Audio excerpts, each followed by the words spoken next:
Hi everyone. So সকালটা শুরু হলো এরকম একটা ডিটক্স ওয়াটার দিয়ে। অস্ট্রেলিয়া থেকে ফেরার পর অনেকেই আমাকে বলছে আমি একটু পুট অন করেছি, আর আমারও সেটা মনে হচ্ছে। সো অনেকটা বেড়ে যাওয়ার আগে চলো সেটাকে কমিয়ে ফেলা যাক। কিন্তু এটা কোনো ওয়েট লস জার্নি নয়, জাস্ট একটু খাওয়া দাওয়ার লিমিটেশনস, একটু ফিল্টার করে খাওয়া। সো আজকে এমন একটা ব্রেকফাস্ট বানাবো যেটা আমিও খাবো আর তার সাথে সাথে ছেলেকেও টিফিনে দিতে পারবো। চলো let's share the recipe. So ফার্স্টে নিউট্রেলাগুলোকে একটু গরম জলে 5 মিনিট মতো ফুটিয়ে ঠান্ডা হলে জলটা যতটা সম্ভব স্কুইজ করে একটা ব্লেন্ডার ছেড়ে দিয়ে দেবো, আর তার সাথে সাথে দেবো 2-3 কোয়া রসুন আর একটা কাঁচা লঙ্কা। এই পেস্টটার সাথে আমরা কিছু বেসিক ইনগ্রিডিয়েন্টস অ্যাড করব।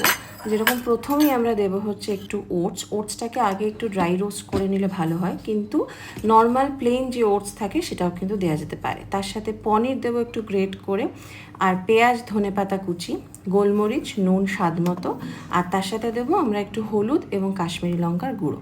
সবাই জানি যে ব্রেকফাস্টে এগস হচ্ছে একটা খুব ভালো একটা গুড সোর্স অফ প্রোটিন, তাই এর মধ্যে একটা ডিম দিয়ে দিয়েছিলাম। তারপর ফ্রাই প্যানটাকে একটু গরম করে কাবাবের মতো শেপ করে শ্যালো ফ্রাই করে নিতে হবে, আর ওপর থেকে আরেকটু পনির গ্রেট করে দিয়েছিলাম ফর এক্সট্রা টেস্ট। সো প্রথমে এখানে ছেলের টিফিন বক্সটা প্যাক করে নিজে ব্রেকফাস্ট করতে বসলাম। এটাতে কিন্তু খুব অল্প তেল লাগে, আর এটা কিন্তু full of protein, healthy, tasty একটা ব্রেকফাস্ট অপশান, যেটা স্ন্যাক্স হিসেবেও তোমরা খেতে পারো।